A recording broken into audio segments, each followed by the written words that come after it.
Welcome back to your channel Tripitak.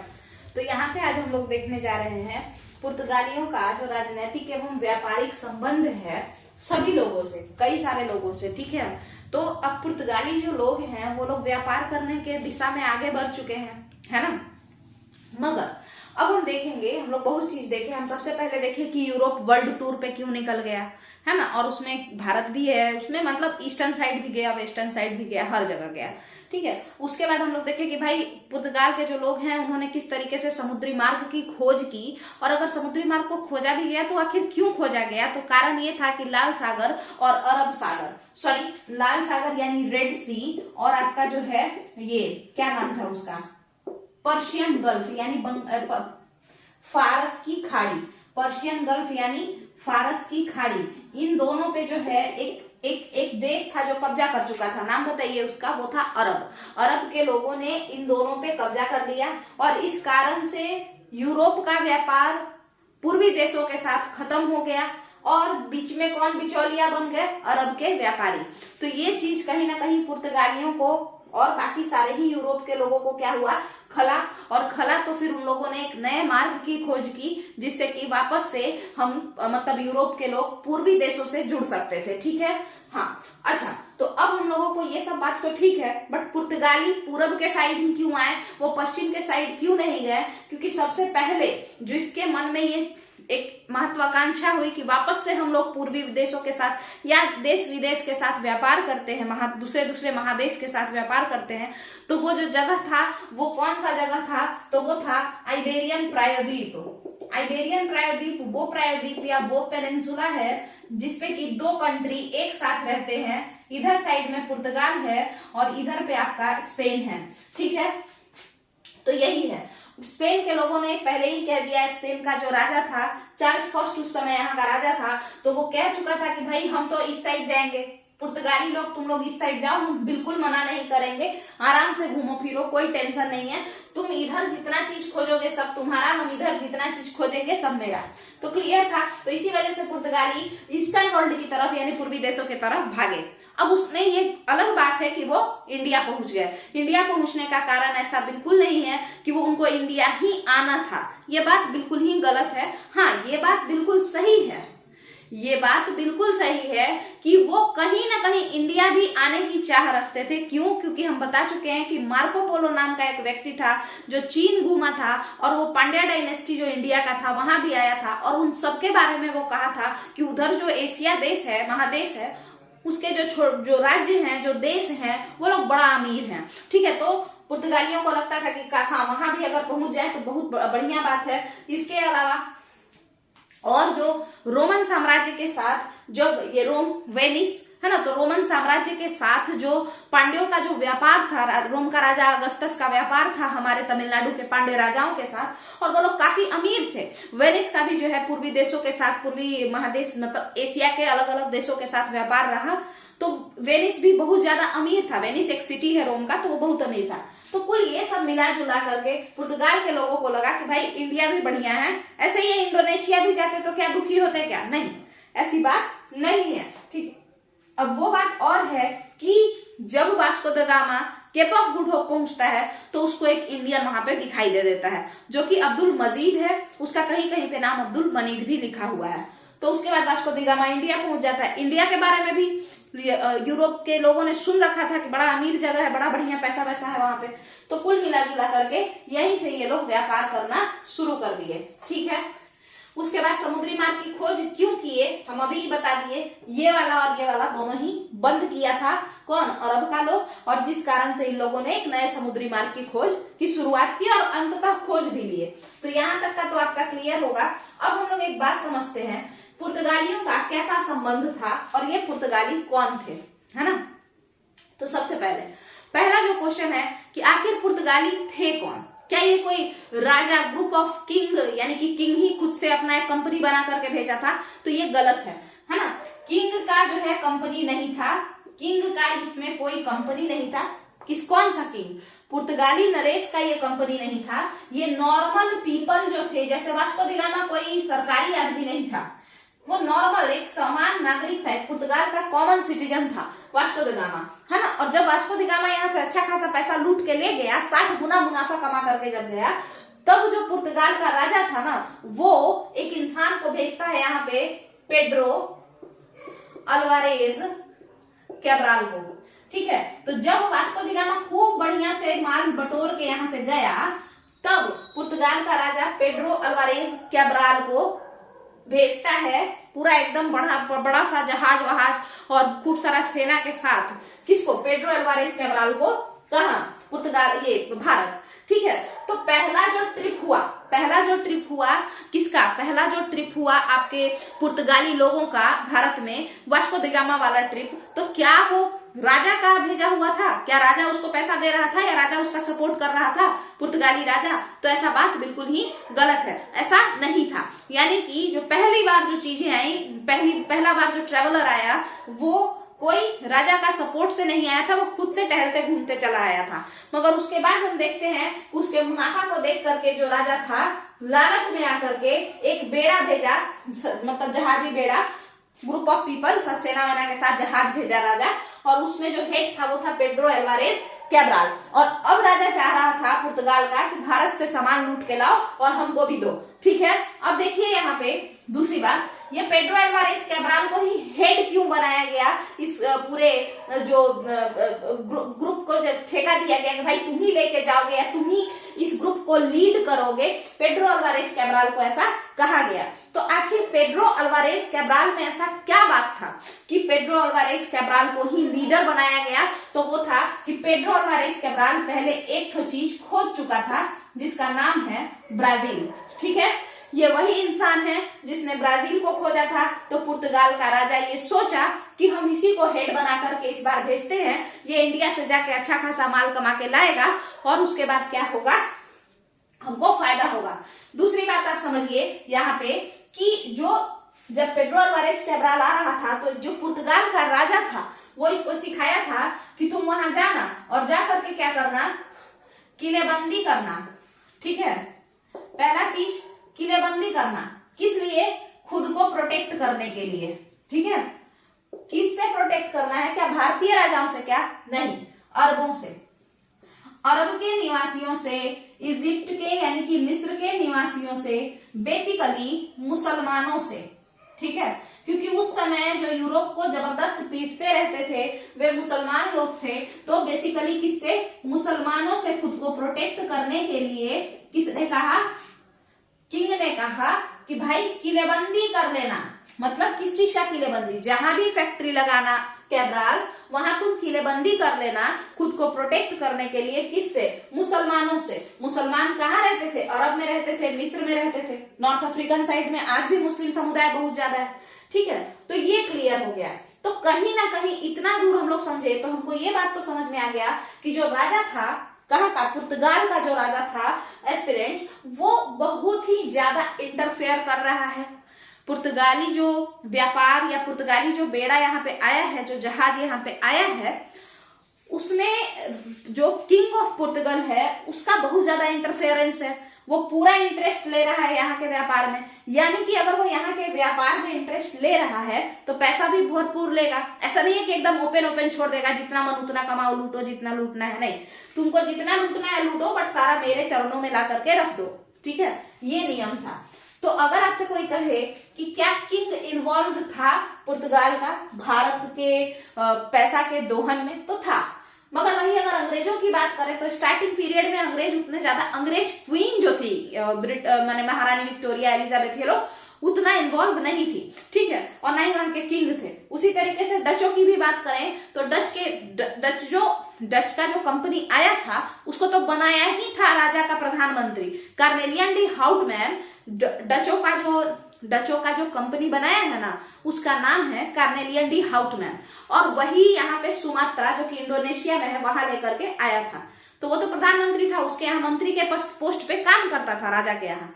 तो जाहिर सी बात है कि डचों के व्यापार में भी वहां के राजा का इन्वॉल्वमेंट खूब रहा होगा, ठीक है।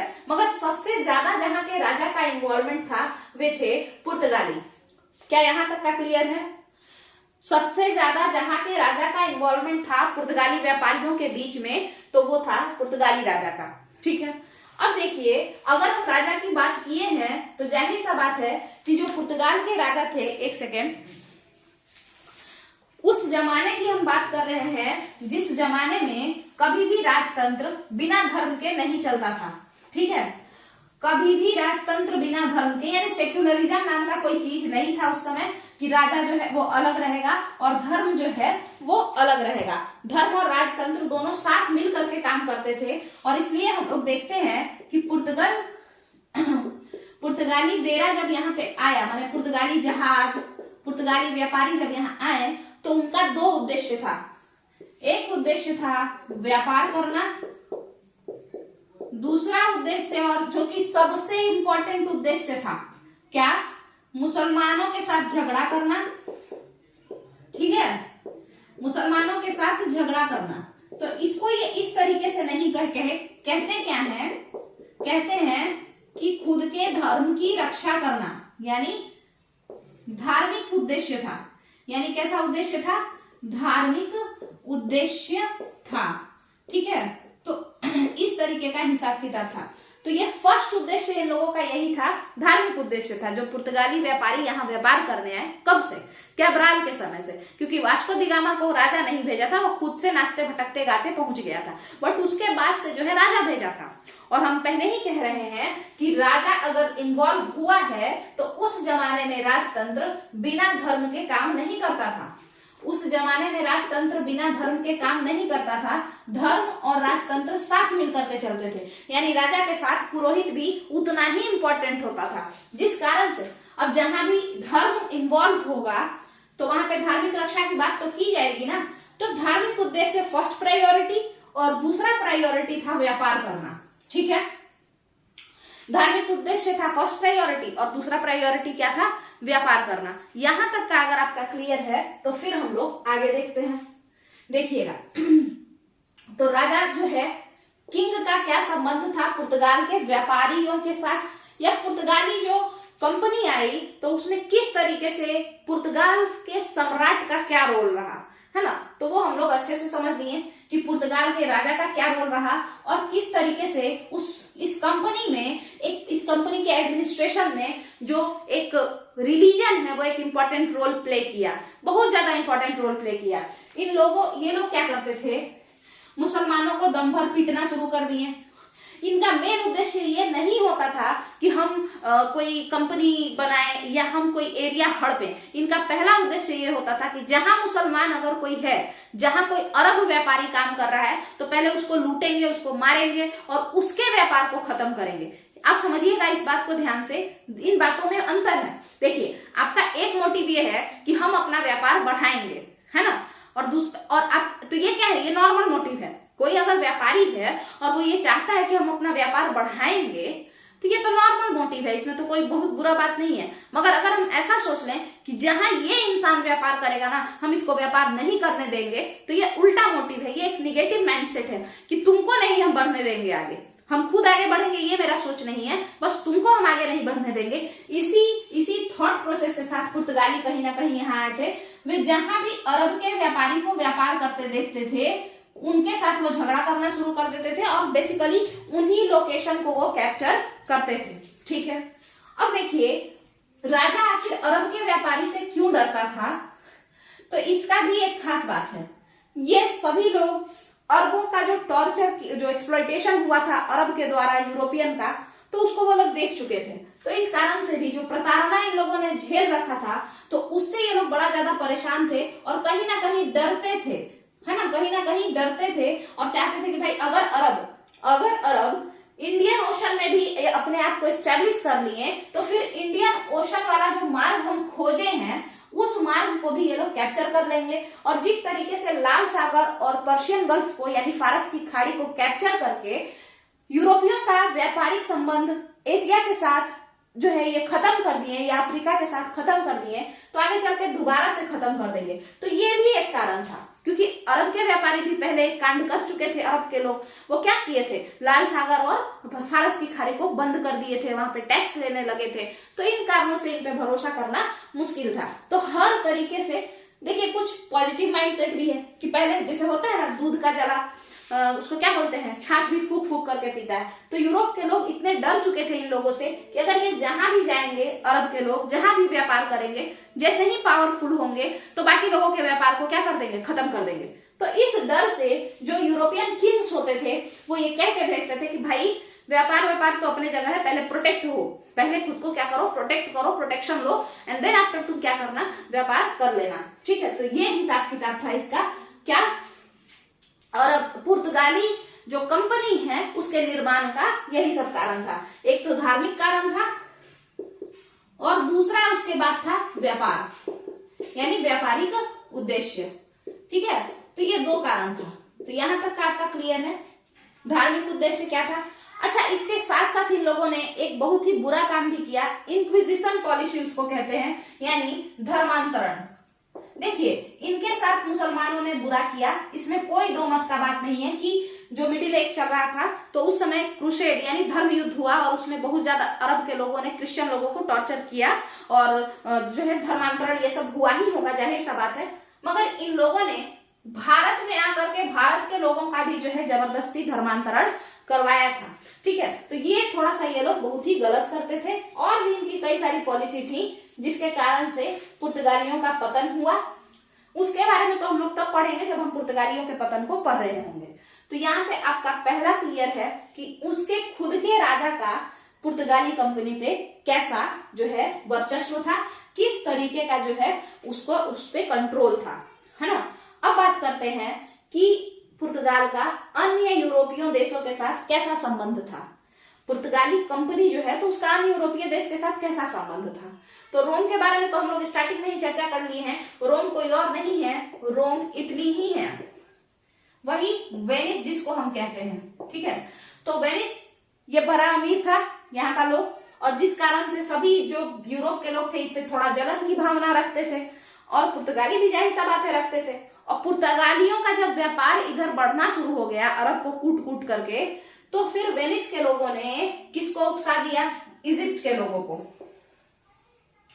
किसको उकसा दिया, इजिप्ट के लोगों को। वेनिस के लोगों ने आखिर किसको बोला कि भाई एक काम करते हैं, वेनिस खुद लड़ने नहीं गया, एक इंसान को मतलब एक देश के लोगों को ये उस्काया। और वो कहाँ के लोग थे, मिस्र के। बोलता है उत्तरी अफ्रीका, उत्तरी अफ्रीका माने नॉर्थ अफ्रीका। नॉर्थ अफ्रीका में कौन सा देश है, मिस्र ही है। तो उत्तरी अफ्रीका के लोगों को, उत्तरी अफ्रीका के मूर शासक को, मूर शासक मतलब एक जैसे मुगल शासक, तो उसी तरीके से मूर शासक, तो मिस्र के मूर शासक को ये वेनिस उस्काया। क्या उस्काया, बोला, उकसाना मतलब होता है उसको प्रोवोक करना, तो प्रोवोक किया उसको कि जानते हो तुम लोगों का व्यापार खतरे में है। तो इजिप्ट का मूर शासक बोला कि किससे खतरे में है, कौन हम लोगों के व्यापार पे नजर डाल रहा है। तो ये वेनिस क्या बोलता है कि पता नहीं चलता है, पुर्तगाली सब तुम्हारे व्यापार पे नजर डाल रहा है। आप एक बात बताइए, वेनिस पुर्तगालियों का सफाया करना चाह रहा था, किसके लिए, इजिप्ट को व्यापार में फायदा पहुंचाने के लिए या खुद के व्यापार में फायदा लेने के लिए, अपने आप के लिए, ठीक है, खुद के लिए। तो वेनिस इसको उकसा दिया और ये चल गया लड़ने, है ना। मूर शासक चले गए लड़ने, और लड़ने गए तो वहां पे फिर क्या हुआ, इजिप्ट और पुर्तगालियों के बीच में लड़ाई हुआ। इस समय जो यहाँ पे रूलर था पुर्तगाली के तरफ से, जो गवर्नर था वो था अल्मीडा, फ्रांसिस्को डी अल्मीडा। ठीक है, तो यही यहाँ पे रूलर था। ठीक है, और ये पहले तो लड़ाई झगड़ा किया, एक बार ये जीता एक बार ये हारा भी, इसका बेटा भी मारा गया। 1509 के समय में इन्हीं लोगों के साथ लड़ते हुए इसका बेटा मारा गया। उसके बाद हालांकि अल्बुकर्क आया, बदला लिया, वो सब तो चलते रहता था, ये लोग आपस में हमेशा लड़ते रहते थे।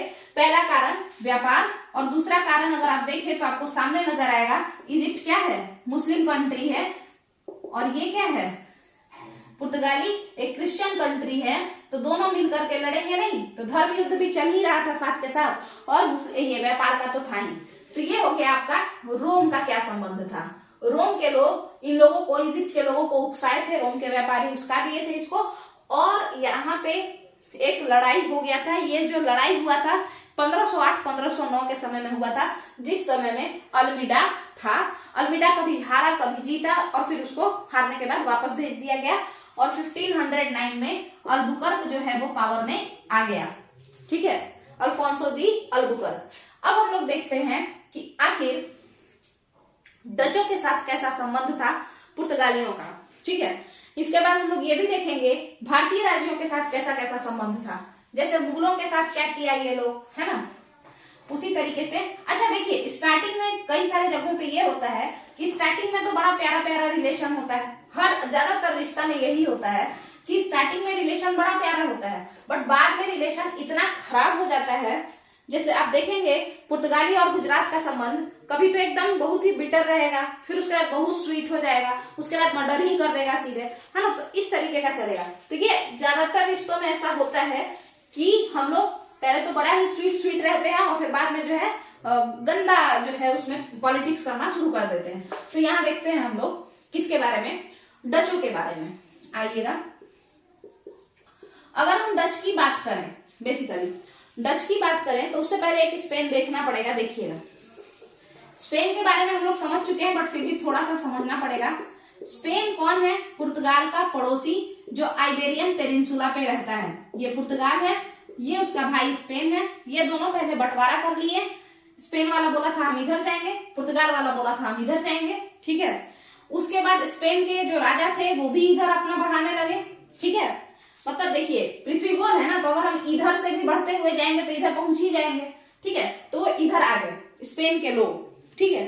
तब स्पेन का राजा पुर्तगालियों से ये वादा किया कि देखो, भले ही हम इंडियन ओशन की तरफ बढ़ गए हैं, मगर हम आएंगे नहीं। हम कहाँ पे रुक जाएंगे? हम फिलीपींस में रुक जाएंगे, यानी फिलीपींस तक ही हम अपना व्यापार करेंगे, तुम टेंशन मत लो, तुम्हारा इंडियन ओशन हम नहीं छुएंगे, ठीक है।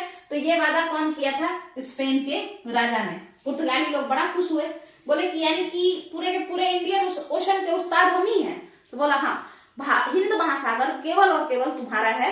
हम भले ही ऐसे घूम करके आ गए हैं, बट फिर भी हम इंडियन ओशन में नहीं घुसेंगे, हम फिलीपींस तक ही रह जाएंगे, उसके आगे हम नहीं जाएंगे। इंडोनेशिया तुम्हारा, श्रीलंका तुम्हारा, अफ्रीका का साइड जो है वो तुम्हारा, इंडियन ओशन पूरा तुम्हारा ही रहेगा।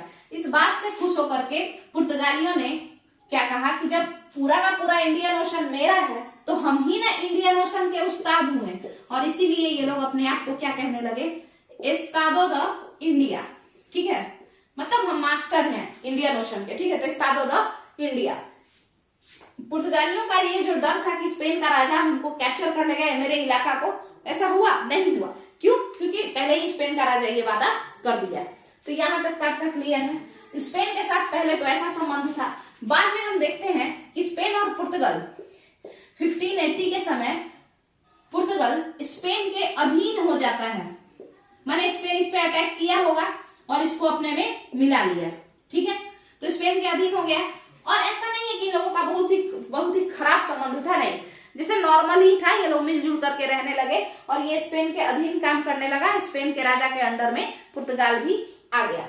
अब देखिएगा, स्पेन के साथ इसका यही संबंध था। अब बात करते हैं डचों के बारे में। तो देखिए, डच जो है, ये कंपनी जो बनी, ये कैसे बना? तो हाउटमैन नाम का एक इंसान था जो कि डच के जो राजा लोग थे उसी के यहाँ मंत्री था, प्रधानमंत्री आप कह लीजिए इसको, ठीक है। तो ये कार्नेलियन डी हाउटमैन करके इसका नाम था।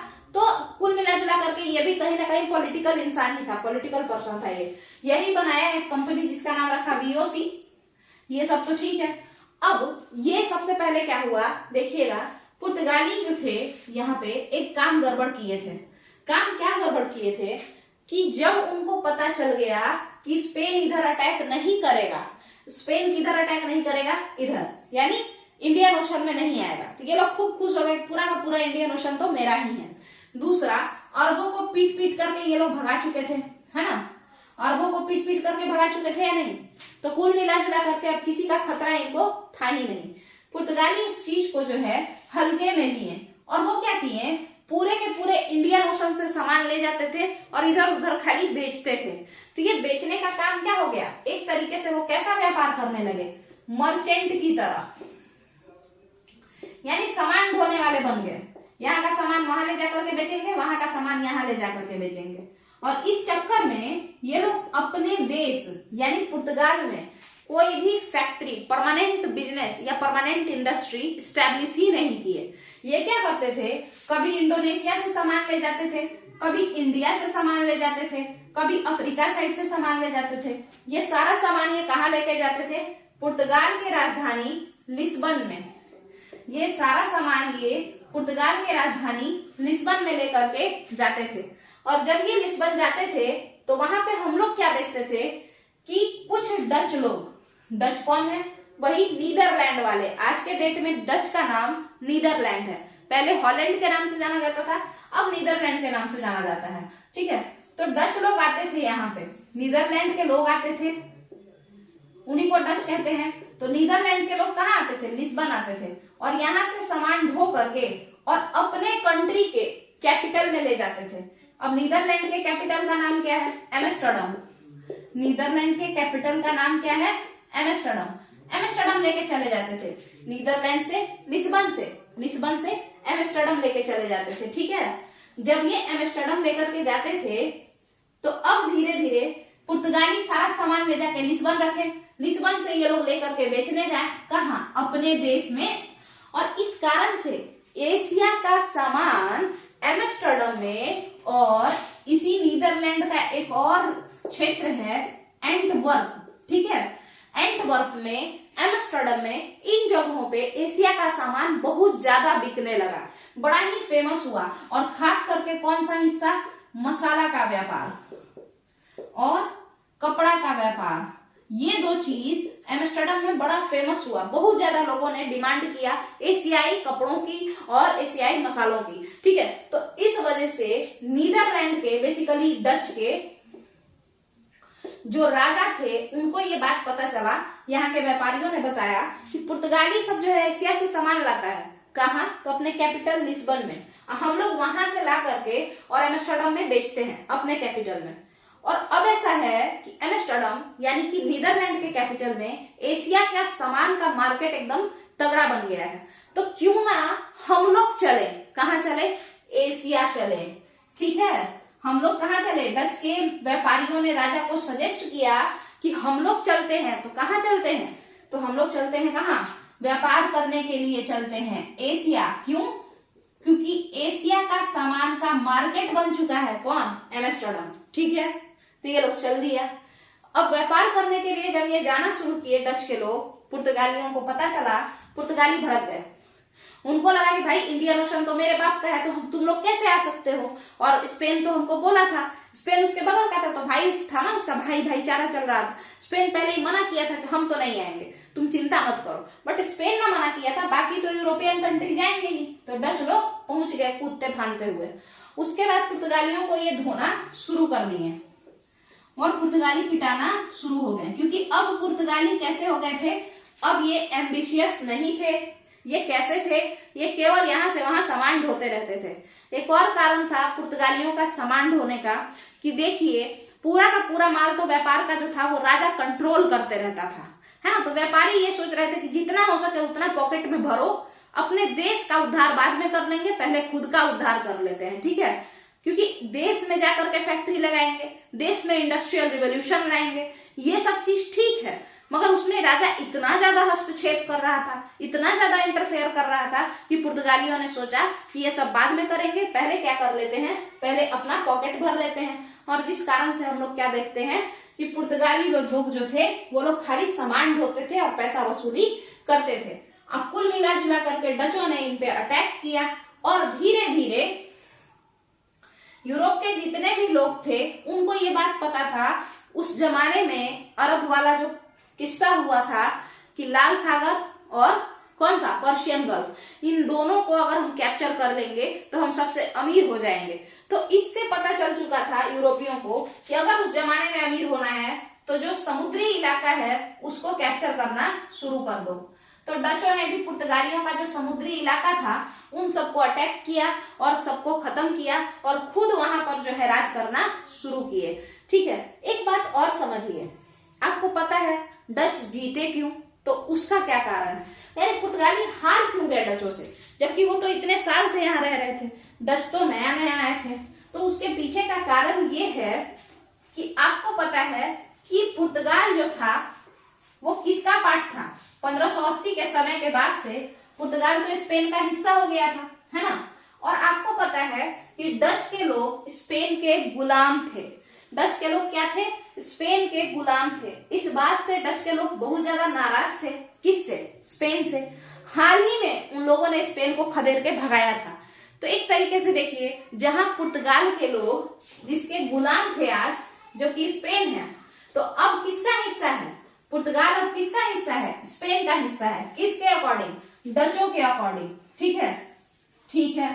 और डच के लोग अभी हाल ही में आजादी लिए हैं। किससे? स्पेन से, जिसका हिस्सा है अब पुर्तगाल भी, इसी में पुर्तगाल भी है। और डच के लोग स्पेन से अभी हाल ही में छुटकारा पाए हैं। राष्ट्रवाद की भावना, है ना, मतलब कि अपने देश के लिए प्रेम की भावना इन लोगों के मन में आई है और उसके बाद ये इनको भगाए हैं कि तुम लोग जाओ, हम खुद से शासन करेंगे। तो पहला तो कारण ये कि कहीं ना कहीं जो हम लोगों को गुलाम बनाया होता है ना, हम लोग उससे हमेशा चिढ़ते हैं, है ना। एक सेकेंड। जो हम लोगों को गुलाम बनाया होता है ना, हम लोग उससे हमेशा चिढ़ते हैं। और इस कारण से डच भी स्पेन से हमेशा चिढ़ते थे और पुर्तगाल से भी चिढ़ते थे। क्यों? क्योंकि अब स्पेन का ही हिस्सा था पुर्तगाल। ठीक है, तो इसी कारण से जो है यहाँ पे हम लोग देखते हैं कि डचों ने पुर्तगालियों के मसाला व्यापार पर अटैक किया। क्यों? क्योंकि उनको एक था कि जैसे हमारे यहाँ का सामान स्पेन चुरा करके ले गया है। डचों का क्या था दिमाग में कि हमारे यहाँ का सामान चुरा चुरा करके स्पेन जो है वो अमीर हुआ है। तो जिस चीज पे इनको सबसे ज्यादा फायदा होता है, यानी कि मसाला व्यापार से, हम इनके मसाला व्यापार को हड़प लेंगे। और इसी कारण से डचों ने क्या किया? सबसे पहला अटैक पुर्तगीज मसाला यानी पुर्तगीज स्पाइसेज जो थे, जो बिजनेस, उस पे अटैक किया। मैंने पुर्तगालियों के मसाला व्यापार पे अटैक किया। ठीक है, डचों ने। दूसरा कारण कि जहां पुर्तगाली लोग इंडिविजुअल बेसिस पे अपना इनकम कर रहे थे, यानी स्वार्थी थे। स्वार्थ से जो है उनका मोटिव क्या था? मतलब अपने अपने लेवल पे अपना अपना पॉकेट भरो, है ना, तो स्वार्थी थे। वहीं डचों के बीच में अभी तो राष्ट्रवाद की भावना चल रही थी। अब जब हम लोग नया नया आजाद हुए थे तो हम लोग भी बड़ा ज्यादा राष्ट्र प्रेम करते थे। अब धीरे धीरे हम लोग और करप्ट होते चले गए। स्टार्टिंग के लीडर्स उतने करप्ट नहीं थे जितना आज के नेता करप्ट होते हैं, है ना। तो वो चीज है। तो राष्ट्रवाद की भावना जो है डचों में एकदम भरपूर थी। तो ये अपने देश को आगे बढ़ाना चाहते थे, पुर्तगाली अपने आप को आगे बढ़ाना चाहते थे। तो एक ये भी कारण था कि डचों ने पुर्तगालियों को जो है क्या किया? एक अच्छा सबक सिखाया। फिर आपका आता है अंग्रेज। अब ये वीडियो जो है कि अलार्म हम इसीलिए लगाए थे क्योंकि 30 मिनट हो जाता है तो फिर लंबा वीडियो हो जाता है। ठीक है, तो अब बचा है आपका अंग्रेज। तो और अरब। अरब का तो हम समझा ही दिए। अरब ही वो थे जो कि 2 ठोक समुद्र कैप्चर किए और समुद्री इलाका। और उस कारण से कहीं ना कहीं पुर्तगालियों को लगा कि अगर हम लोग समुद्र कैप्चर करेंगे तभी हम बड़े व्यापारी बनेंगे, अदरवाइज हम लोग तो फिसड्डी ही रह जाएंगे। ठीक है, क्योंकि अरब के लोग तो जब समुद्र कैप्चर किए तभी ना अमीर हुए। तो ये चीज जो है, और उसी आप देखेंगे कि पुर्तगालियों का जितना भी पॉलिसी है सब समुद्र और समुद्री रिलेटेड, बंदरगाह, यही सबसे रिलेटेड चीज है ना। तो यहीं पे हम लोग वीडियो खत्म करते हैं। अंग्रेज जो थे इनके बारे में हम जानेंगे और डचों को थोड़ा सा हम टच देंगे कल के वीडियो में, थोड़ा सा रिवाइज करवा देंगे डचों के बारे में। ठीक है, तो यहाँ पे आपका ये वीडियो खत्म होता है। अगर वीडियो पसंद आए तो वीडियो को लाइक कीजिए, चैनल को सब्सक्राइब कीजिए और चैनल को लोगों में शेयर कीजिए। और जो भी अपना कमेंट कुछ करना है, कुछ सजेस्ट करना है तो नीचे कमेंट करके बताइए। चलिए, थैंक यू।